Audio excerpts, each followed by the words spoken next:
And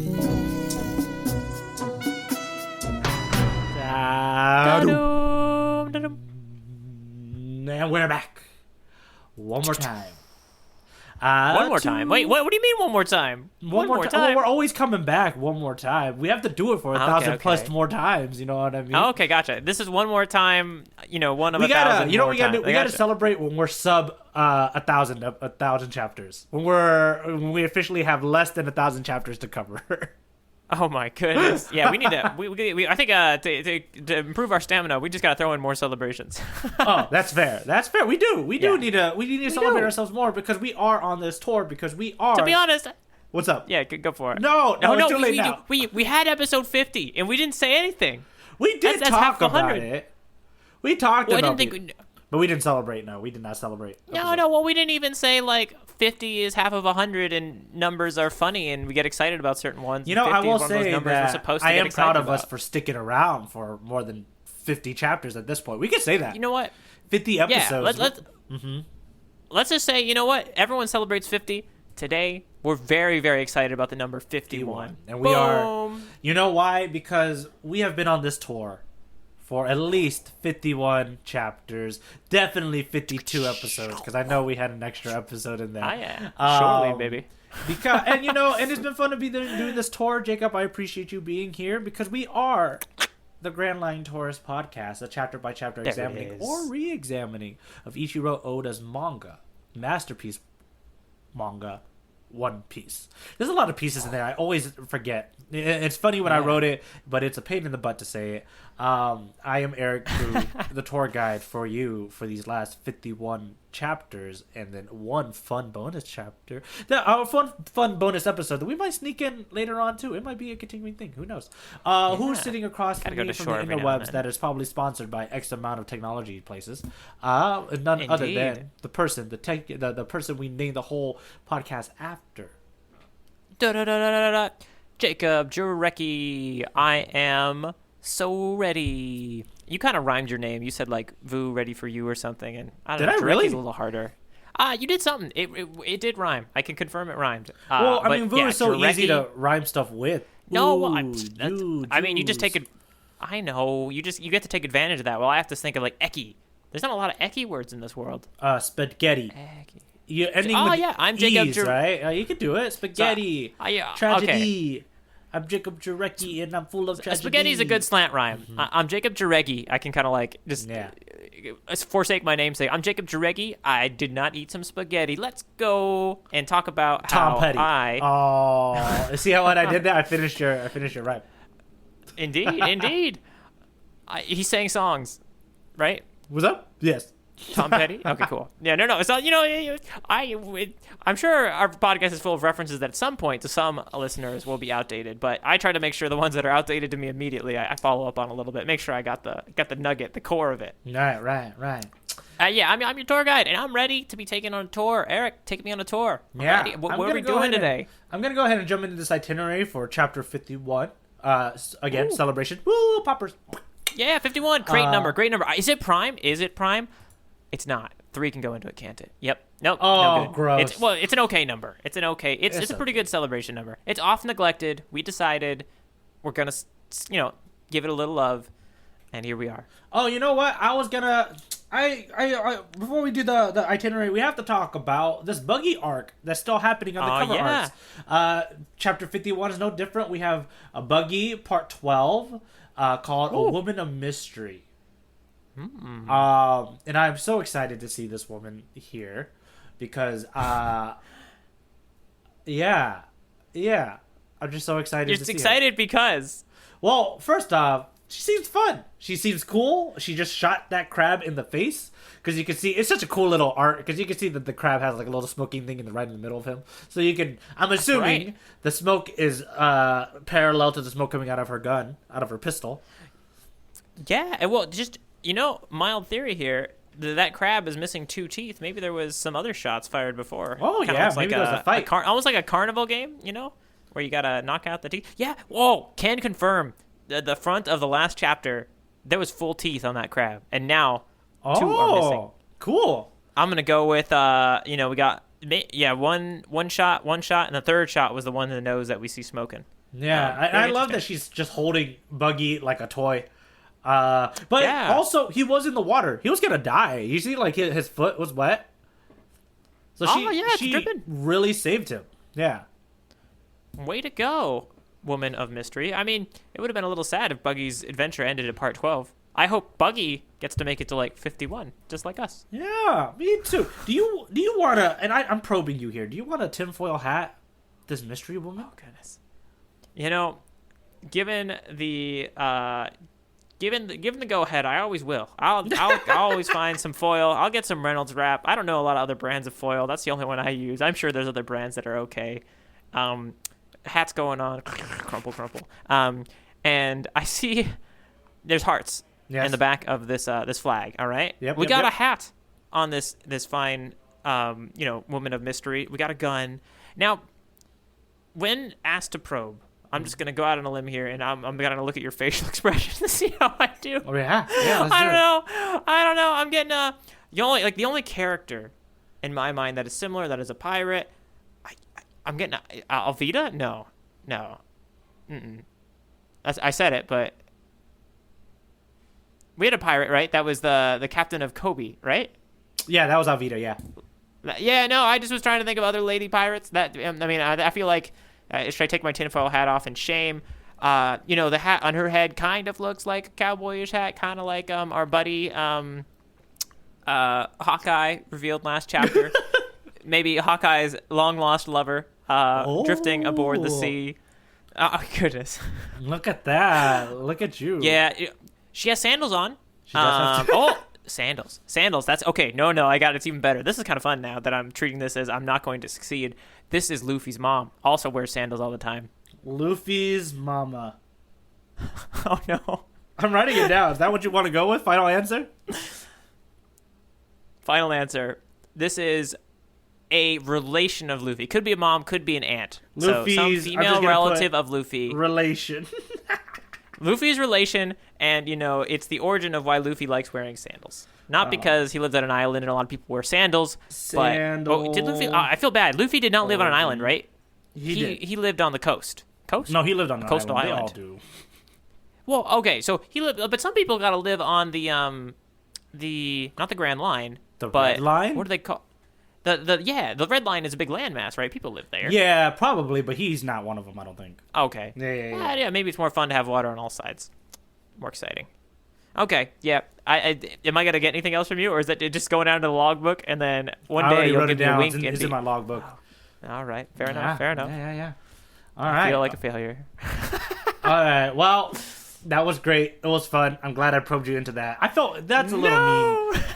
Because I'm not gonna lie, when I first saw that character, it did not even log in my head. Honestly, I will be honest. By the time,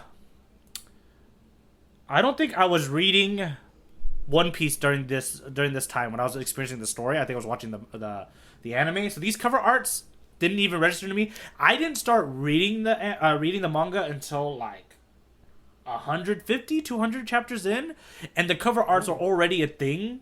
So I never got it. I never understood what was happening, because this is something that he started now, which is an Oda thing. So you just imagine jumping in 300 chapters later, and you're like, what's happening with these cover arts? Is it what's happened? Why are they doing this?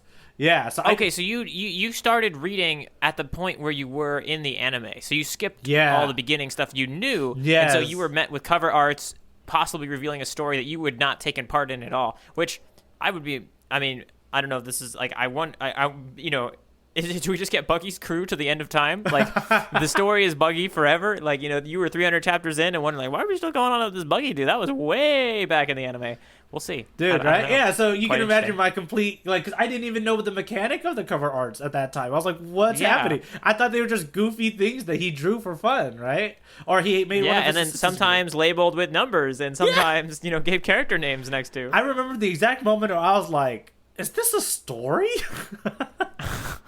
Anyways, let's jump into the actual itinerary here for chapter 51, titled Zolo Overboard. Oh, that does not bode well for Zolo. Let's jump into it.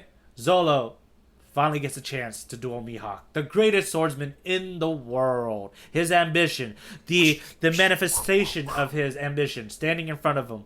And Mihawk explains to Zolo, "You're not strong enough. You shouldn't be doing this." And he explains why, because it's very logical. He says, out of the four seas, because the Grand Line acts as the equator, and the Red Line, at least the way that we see it painted, the Red Line acts as the perpendicular to the equator. What is that? Yeah, called? I don't know if it's the prime meridian, or we can just say that it's a longitude line for sure. Right, for sure. And because of that, it cuts the world into four pieces, four distinct seas that are labeled obviously the cardinal directions, so north, south, east, and west. And just to put more salt on the wound, Mihawk explains that the East Blue is the tamest of all of them, which isn't a good thing. I mean, if you're a normal citizen living in the world that's of probably One a good Piece, thing, you right? probably want to be in the tamest, which is ridiculous because Buggy was blowing up cities. You know what I mean? Yeah. Krieg does not bode well for West Blue, South Blue. Yeah, and it must be horrendous North over Blue. there in those other seas. But Mihawk brings this up, which is why I think Mihawk was just having fun chasing down this armada that he must have knew was from the East Blue, and he destroyed the whole time. So he just that's what he's telling Zolo, like, out of all of them, like you are obviously out of your league here. Zolo says, doesn't matter. He pulls out his swords, and Mihawk, does he pull out his big cross sword? Jacob, what's he pull out instead? He pulls out. Well, I mean, to him, I think he seems to imply that like he does have smaller swords, but this happens to be the smallest sword he has on him right now. He pulls out a wee baby knife right off of his yeah. It's like a butter knife. It's like a whittling knife, if I had to be real honest. Or a letter opener. Ooh. Worse, it probably is a letter opener. It's perfect. It's a perfect letter opener size. Yeah, because that's what it looks like. Because there's no reason to have a knife that small other than to open a letter. They must have some One Piece letter opener merch. Oh, for sure. I'm sure if we typed it in, we could get Mihawk's letter opener from this chapter. Okay, so I lost myself asking that, and then we got really attached to the letter opener. Okay, cool. Afterwards, we start the battle. Zolo attacks, but Mihawk stops his onigiri attack. Onigiri! That we've seen many times since for the previous 50 chapters. With one move, which is just him poking. To be fair enough, I don't think we've seen it too many times. We've seen him destroy other people with it. Yes, we know it's good. We know it's good. And Mihawk, just to show his power level at that point, just pokes them and hold all three, and he's holding all three swords in one place. Tiny little baby knife. Yeah, with his little letter opener. Yeah. This is just at the moment where we know that Zolo is incredibly outmatched. Right? Zolo cannot land an attack. He's swinging away. Mihawk is blocking it all the way, and mid-fight, Mihawk's like, "What's driving you to fight? What is this will to fight coming from?" You know? And then I wrote down a lot of flowery language here. Zolo sees the promises of his past, because we do see flashbacks. He sees the promises and his dreams of his past and everything in this fight slowly start literally fading away from him, because Mihawk is kind of not sweating. He's putting up a fight, and like Zolo thinks he's putting up a fight, but he's really not. His dream is fading away. The bounty brothers, they're like, his bounty bros are like, we gotta jump in, because Mihawk is like insulting him at the same time, like, you aren't worth this and all that stuff. And the bounty bros want to jump in, but Luffy holds him back, and Luffy is like, you guys need to stay out of this. This is Zolo's thing, which is, I gotta dive into. There's a lot of like philosophical things that are happening in this fight, which is shonen. This is classic shonen manga type of things, where the battles do represent a story, do represent a lot of things for characters. Characters develop in battles, right? Because the adversity, the manifestation of adversity is happening to them. They're going. He fights. They have to control themselves. Zolo uses his tiger hunt moves, and how does that end up for Zolo, Jacob? What happens after he does tiger hunt? It's like when I cut carrots, but instead imagine I'm trying to cut carrots in a really bad way by like holding my knife and like poking into the carrot. Zoro gets cut in the chest. Gets a little letter knife opener right in the middle of his chest. Right in the middle of his chest. This tiger, like, what even happened? The Mihawk just dodged everything and just stabbed. Like, it's nuts. So Zolo is now stabbed, and this is when Zolo's will comes out, because Mihawk goes, "You're about to lose," and Zolo goes, "I'm not backing up. I can't retreat. I'd rather die than get defeated." And Mihawk respects that. He respects the courage. He actually is a little moved by the courage. He pulls out his knife, and Mihawk at that point because of Zolo's courage, says, "I'm going to respect your courage, and I will give you, and I will honor the swordsman code," which is essentially, I'm going to pull out my sword and I'm going to fight you, and I'm going to kill you. I won't. You won't go down as Zoro defeated by a letter opener. No. You'll go down as Zoro defeated by the Mihawk. Great Black Blade. Yeah. Wielded by Mihawk. Yeah. Wielded by me. And that is an honor if you think in some crazy logical way, and some samurai logic. Yes, I get it. So Zolo starts doing his last move, his secret technique. It was 1,000. What was it? His secret technique. 3,000 worlds. 3,000 worlds. And then he goes Spinny and Mihawk attacks and just destroys two of his blades. Two of his blades that he was holding are destroyed. And at that time, afterwards, Zolo turns around because they do the cool samurai thing where they cross swords and they end back to back. Mihawk turns around and then Zolo turns around and Mihawk goes, "What are you doing?" You know what I mean? And Zolo is like, well, he has probably the greatest Zolo line ever written, which is, "It is a swordsman's disgrace to have wounds on his back." Yeah, right. No, He that's pretty sheathes his hardcore. sword. Yeah, he seizes his last unbroken sword. He faces Mihawk, arms wide open, and Mihawk says, "Magnificent." And the chapter ends with Mihawk taking a final swing at Zolo's just body. With my arms wide open. I don't know. There is a song that does that, but I don't know. How it goes That's at all. the Journey song. Here I am, with open arms. There we go. Mihawk up front, and my honor intact. Letter opener, sheet away. And that's chapter 51. Zolo. Yeah, pretty big deal. I mean, I didn't Overboard. expect us to lose our main character so quickly. No, I don't necessarily think he is gone, but it does not look good for Zoro. Not for sure. Here we are in this chapter that has so much to do, again, dealing with our theme of ambition. Right? When is ambition toxic? Which is what, we talked about it many chapters ago. Kasanji's kind of like the logical, kind of pessimistic view of ambition. And we get a chance to kind of see Zolo pay off his ambition by confronting and fighting Mihawk here, who destroys him. Jacob, was this as heartbreaking for you as it was for me, even rereading it? Rereading this fight every time is rough. I think I probably don't relate as much to Zoro's representation of going for the Grand Line as I do for Luffy's. Luffy's is kind of this carefree, positive attitude, right, and not backing down in a way that is like about defending or bringing people into his fold. Right. While Zoro is a little bit more about, honor and, He's a little bit more like a athlete. Right, you know what I mean? Like he's like an athlete who wants to be the world's greatest boxer or the greatest basketball player. Right? He has like the athlete mindset of being the best of the one that thing that he's really good at. Yeah. And I think if you present me with the athlete willing to go to all lengths, honorably go to all lengths, not like cheat or anything. Right. But I think the very, I'm kind of with that athlete up until the very last step where they're willing to give up their life, right? And then I'm like, Zoro, no, you fool, Right. So I think, it's tragic, but not in a way I find incredibly relatable. You know what I mean? Like I'm and I think as far as favorite characters go for me, Zoro, I think of the crew, I enjoy a little bit more the silliness of Luffy, Usopp's cowardice, I think, and Nami's loyalty arc we got going. So, Right. I'm not trying to say that I wasn't. I guess a tear was not shed. I gotcha. Despite the fact it's my that understanding a tear could be shed. It's my goal to try to maybe get you to feel something about this. I'm gonna keep it inside, Eric. You're gonna keep all Eyes of it. closed. My eyes ain't wide open. I don't feel pain. I bring it up because it is very much the athletic kind of dream pursuit. It is like Zolo is having kind of like an athlete movie. It is a sports movie where he's trying to be the best. And I think they do a good job of trying to tie it back to I think it did really. Yeah, no. It got to me because they did do a really cool thing where Oda ties it back to Kuna. Like, when's the last time? It's been 50 chapters. It's been at least 40 chapters that we've seen a flashback of Kuna. Yeah. Right. And I wanted to point out that his 3 swords break. Oh, 2 of his swords break.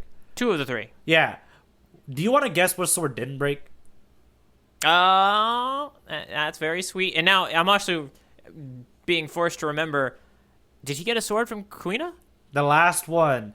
And I didn't even think about this until I saw the sword shatter in this chapter. The sword that he puts in his mouth is Kuna's sword. It's literally like so is there a visual difference one can note? Is it like the hilt's a little different? The hilt is white. And when he sheathes that sword, he sees it in a white, like the white covering. I double checked. Okay. I went back to chapter 5 for the flashback. Kuna is holding a white sheath sword. Gotcha. Okay, well this does help because I went on my rant about how no tears were shed. I do like the Kuina backstory. Mm-hmm. It's just it is so far away and it's hard to connect that little like thing they said as kids to like a we need to do this now for Kuina a little bit. Yeah. Especially when I remember that she fell downstairs was her untimely demise. Yes. I think that's what we're missing. A tear would have been shed if Kuina had a more tragic death. Like a more epic, yeah. I mean, to be honest, maybe it's a very tragic death because it's almost just so commonplace. There's stairs everywhere, Eric. Be careful out there. Well, death is also, like death, it happens. It happens when it happens. Yeah. But yeah, what was I trying to say? Yeah, I also didn't realize that that's the sword that he puts in his mouth every time. And he's literally putting his, like, words in his mouth. It's what I keep thinking of, like his dream. Right? He's trying to back up his talk with like I don't know. There's something there, No, it's funny. I think it's one of those things that you can feel it. The more you try to explain it, like the worse it gets. Right. I keep my dreams close to my saliva. Like I mean, it doesn't quite work, but I think it does. I think it does. You just can't think about it. You can't put it into words. I would say. And I do think that it really resonated with me because I really understood like when Mihawk. I felt the same thing Mihawk did, which is that Mihawk already knows, like, boy, I am a lot better than you. Starting this fight is not going to end well for you. But I, at the same time, Mihawk realized that this kid is no joke in his, like, willpower. And his thing, I did connect with Zoro saying the whole, like, if I back out, then everything I've said I'm going to do is a lie. And I can't. Because I told my friend who passed away that we're going to do it together. We are literally going to be the best swordsman in the world because I'm using your sword. Our representation of our dreams are together. And if I back off this sword, if I retreat now, then I lose. It is a good line. I'm going to become such a great master swordsman that my name will be known even in heaven. And I also that is sweet. It is really cool to when he's explaining this. He says that, my vow, my ambition, everything I care about will shatter, and all my dreams will be lost forever. And then Mihawk's just very cold response of like, yeah, that's defeat. Yeah. That's a bit rough. That's like, you've just defined defeat, and you've just had it happen to you, Zoro. If you, just in case you didn't connect the dots here, I'll connect them for you. Right, and this goes back to when Sanji is like, you're just going to kill yourself pursuing that dream. And this is Zolo, again, saying that I have my reasons, and his reasons are right here.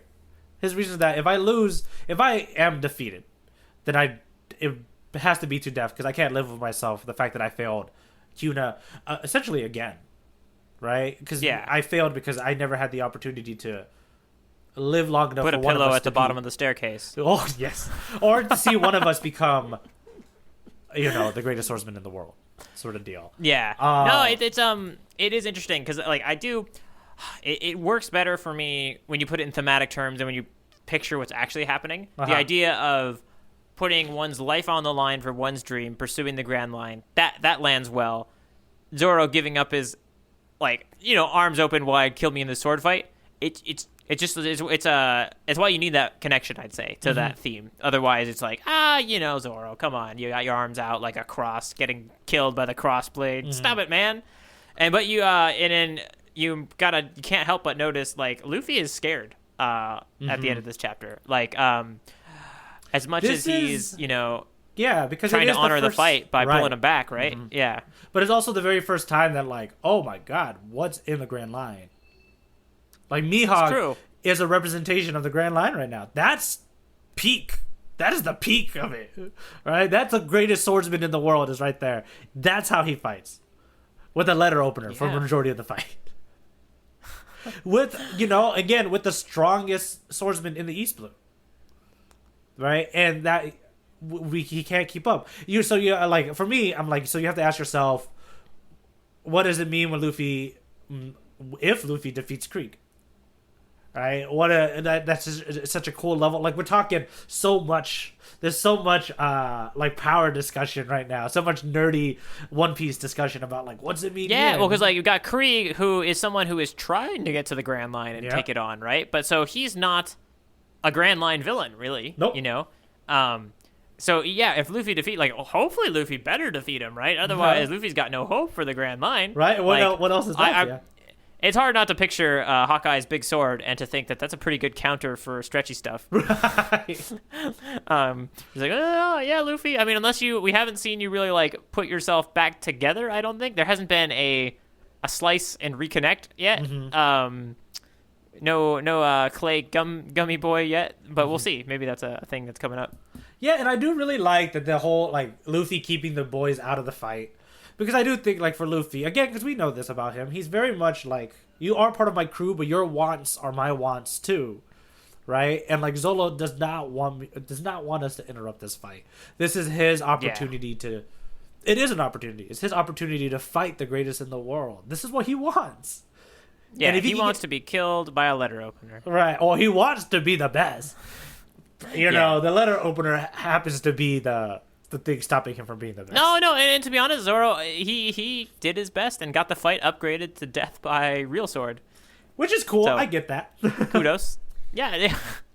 If you're already going to that fight with the adept of dying, you know, you might as well have the very cool death. Because if Mihawk didn't think he was worthy of it, he wouldn't have done it. Like, Mihawk is kind of one of those jerks, right? He's one of those... Again, it's still that sports metaphor. Like, if you ever played against an athletes who are really, really, like, a lot better than you know they hold back just a little bit.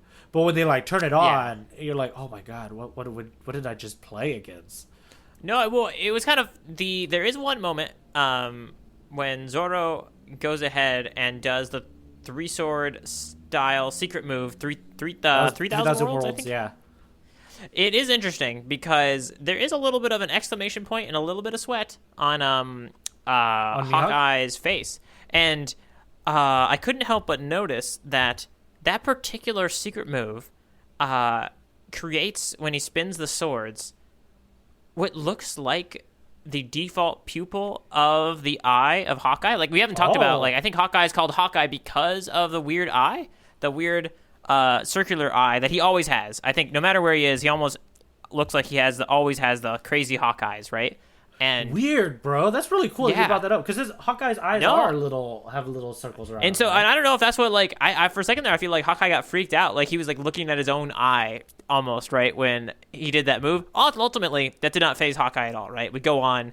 2 out of 3 swords are broken. I think you just pointed out like a pretty solid foreshadow. What?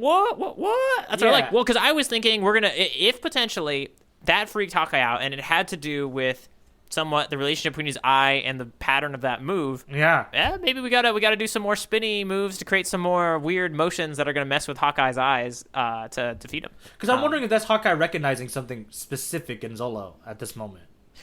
Yeah, no, I don't know. Like, it could even just looks like his eyes kind of freaking him out, but it could also be a moment of like, this person from the East Blue is better than I thought. Still not great, but he's in at least the same.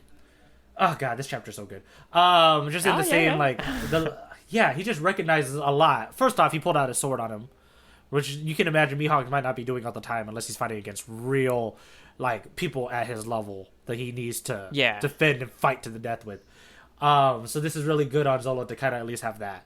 And dude, I just cannot get past, because when Zolo puts the sword back, like the last sword that lives, I just cannot believe that it's cute. And like, what a small detail for Oda to have through the whole thing. Yeah. No, I'm really glad you pointed that one out because that one I did completely miss. Like, I was actually pretty happy that I noticed that one sword didn't get broken. I was like, oh, very cool. And then I saw the one get sheathed, but I didn't put together that it was the most important of the three. Yeah, because the other ones, the other two, I don't know if they mean anything. They might, but well, they could. They could be his. Well, okay. So if we go down this rabbit hole just a little bit longer, if those two swords that broke are the ones that he had as a kid, then the one that broke was like essentially, and the one that he kept was like, is a representation of him keeping his promise. Like he can still keep his promise to Cuna, as a foreshadow. Yeah, and if you, just because, like you said, we're going down this rabbit hole, I would say maybe he used those swords to fight Kuina, right? Yeah. And he generally lost to Kuina. Yes. So we can think about it as those two swords are the weakest of his swords because they don't have the spirit of Kuina in them, right? Those are the ones that constantly lost her, but then when she passed her spirits in new sword, right? And he has it, and now he can carry her on into battle. And it didn't break.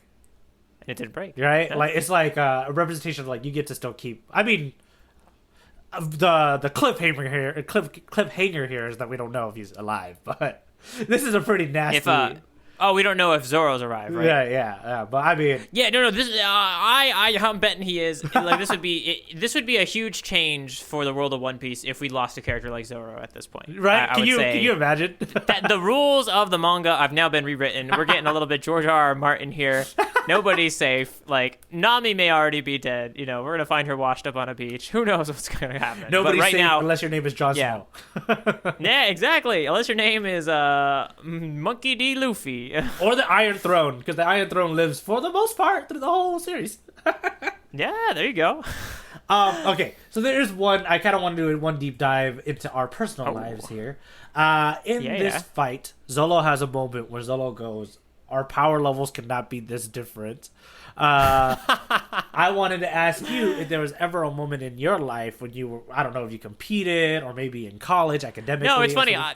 I sometimes try to write these down too, and so I had kind of similarly, like, was there any time you learned you were truly outside your league, right? Yeah. It's kind of the way I phrased it. But you're right. So, as I came up with that question as well, I don't know if I have a great answer and I think part of it is, I think I'm deep down, I'm a little cocky, Oh, okay. I'm a little self-assured, and I know this about myself, and so it's a weird thing. It's kind of tied in with pride a little bit. Like, even when I'm not great, I'm still proud of how good I am, even though I might be bad. And so I think it does let me kind of hand wave aside this feeling of being outside my league. I'll be like, but you know what? I gave it in there, and I gave it my all.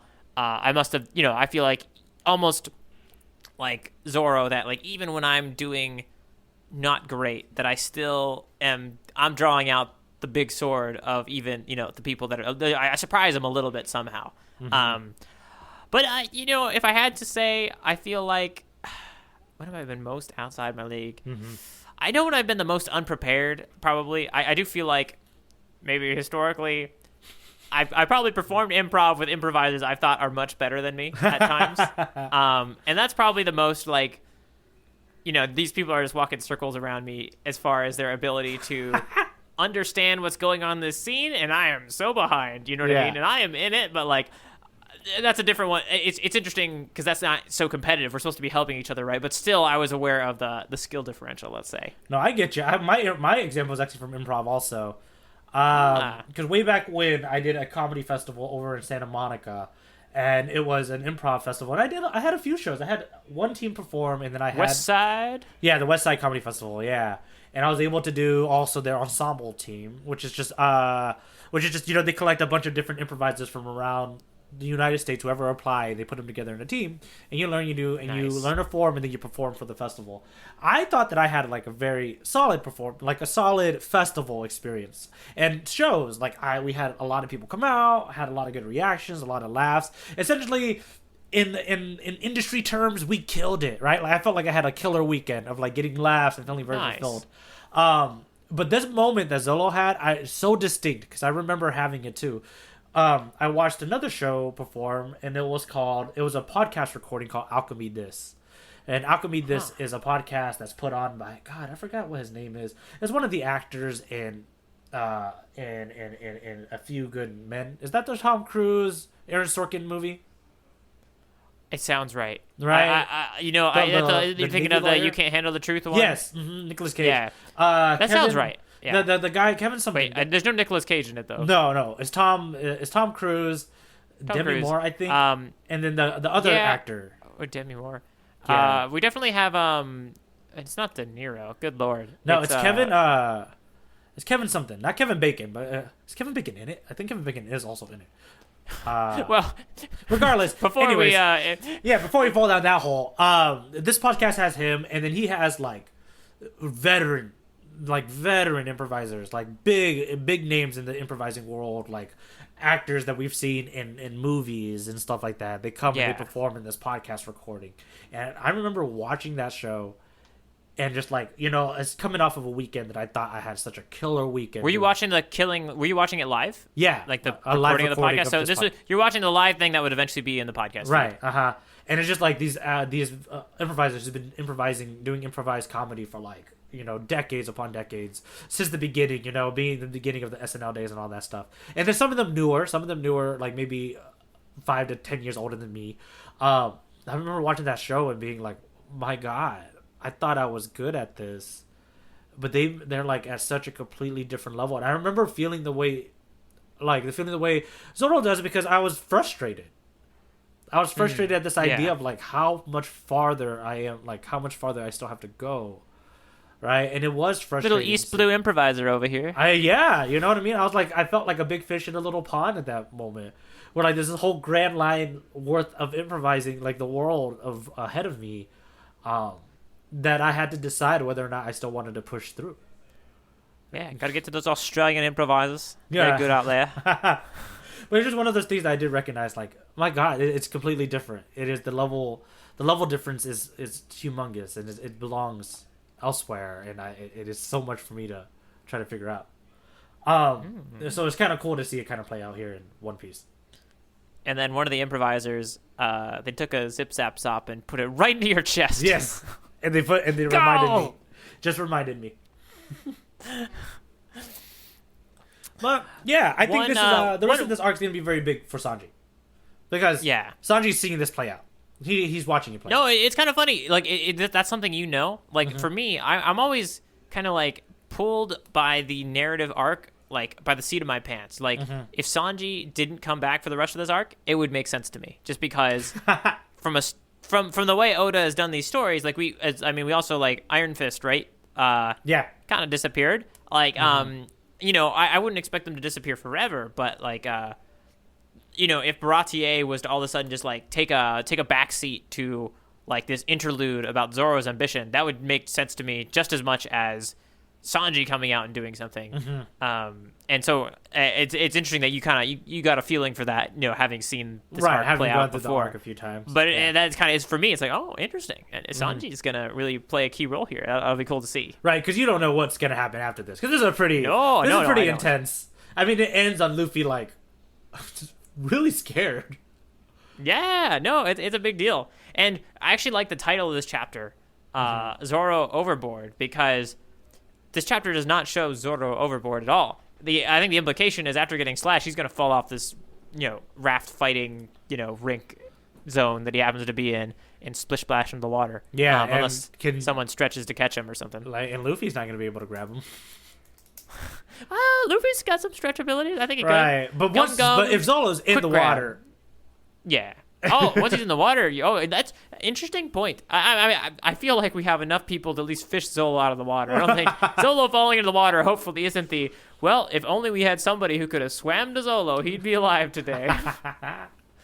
But actually kind of funny, salt in the wound, right? Wow, painful. There we go. Yeah, I know. There we go, paying off all sorts of things.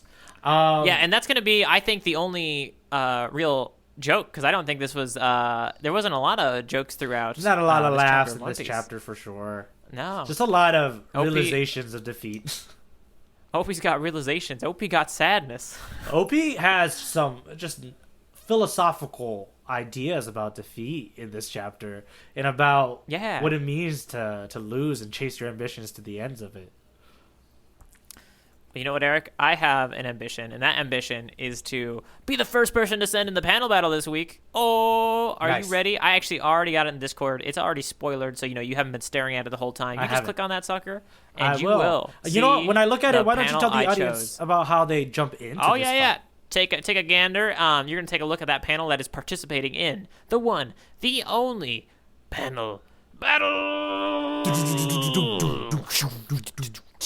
Oh yeah, this is the panel battle where Eric and I put forth a panel. They hang out, they talk, they slap each other. One may reign supreme depending on how we're feeling, our opinions, and whether or not any of you out there, any of you tourists or tour guides, or I forgot the special title, or tour guides in training. Yep.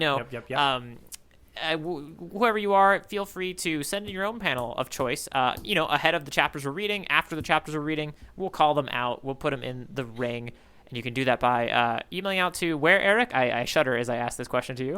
I'm gonna say it right the first time. Yes. grandlinetourist@gmail.com.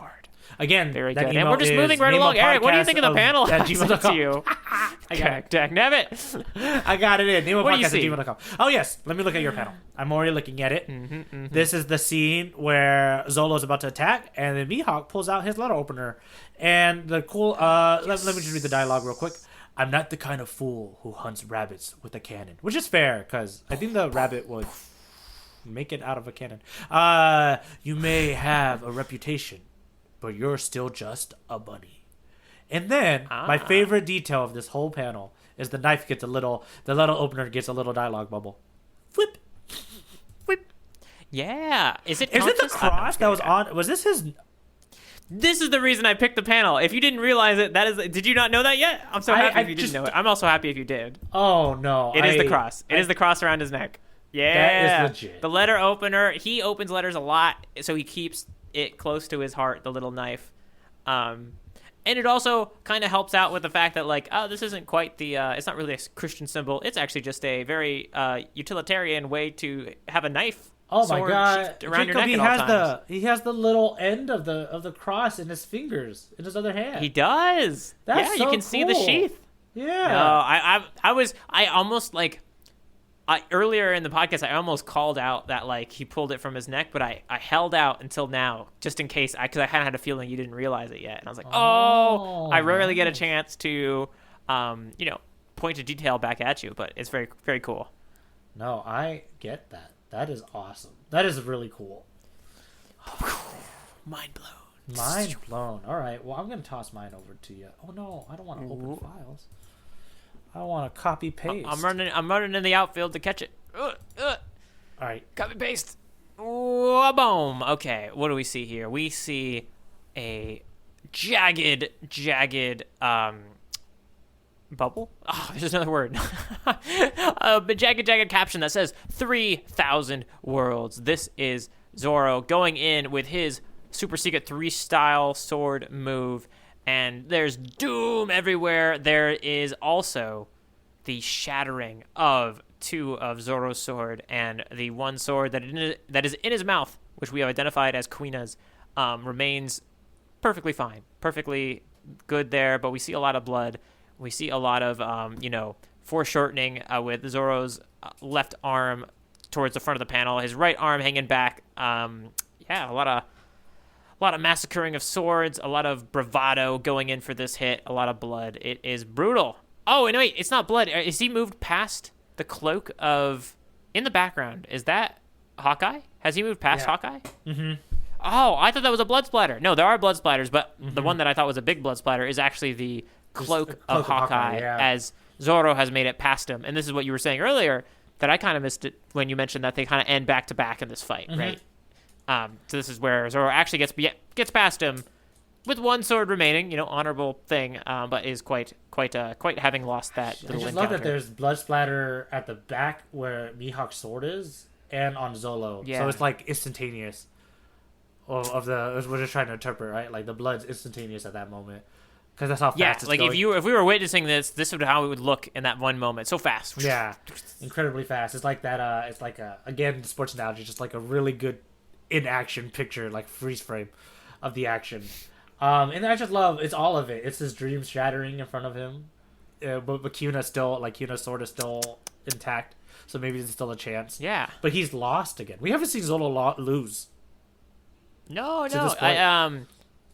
We've seen him do some epic bravado stuff in other fights, right? Where he like slashes himself and then continues with the fight. Mm-hmm. But we've never seen this sort of thing before, you know. And I'm gonna steal your tinfoil hat for a moment here because I actually don't know the answer to this. Reynolds rap, come back to me. I think this is the only. I think he only loses twice. Oh. And it's. So you're calling this out? Wait, is this a tinfoil hat for the rest of One Piece series that Zoro will only lose Here and with Kuna. And Kuna, and you're calling out? You don't think he's ever gonna lose again? Yeah. Like you don't know. I don't exist in remember. the future world. No. But like there are still manga being written, right? Yeah. You're calling it out that you actually think he will never get beat again. This is you can write this down. Once we get to like chapter 10,000, the completion of One Piece, we'll be able to say whether you're correct. This is a hard prediction. This is hard, yeah. But I don't know if he ever loses like another one-on-one fight. I see. I could be very wrong on that. Somebody could be spoiling. That's actually an interesting idea that a multi-person defeat never feels like as personal. Well, yeah, and this is like, or what's a better way to say it? I don't know if he loses to another swordsman. Gotcha. Yeah. No, I hear what you're saying. And that's interesting to know about potentially Zoro here. The swordsman who has lost twice. Once to Kuina. No, he lost almost 1,000 times to Kuina. But okay, yeah, he's only lost to two swordsmen. We're bundling those. He's lost to two swordsmen, yes. Well, actually, one swordsman if you count Kuina as a swordswoman. But, you know, swords athlete, swords person, swords people. Mm-hmm. I don't want to meet the swords people. They sound like a dangerous group of folk. Yeah. That said, I think I think we have some great panels here. I think write us in if you clearly think that mine won. Otherwise, you can email in at nameofpodcast@gmail.com if you think Eric happened to win today. And with that, I was kind of thinking of that one Hawkeye look, that one move that basically Zoro just patented on the moment here, right? Oh, the secret technique? 3,000 worlds? The secret technique and it kind of leading into it, right? It kind of looks to me like spinny circles, almost like helicopters. And I figure that's the sound that the swords make as they spin towards a slightly concerned Hawkeye. So you take care of two of the blades. I'm going to be Kuina's blade, and we'll make the helicopter noises. Here we go.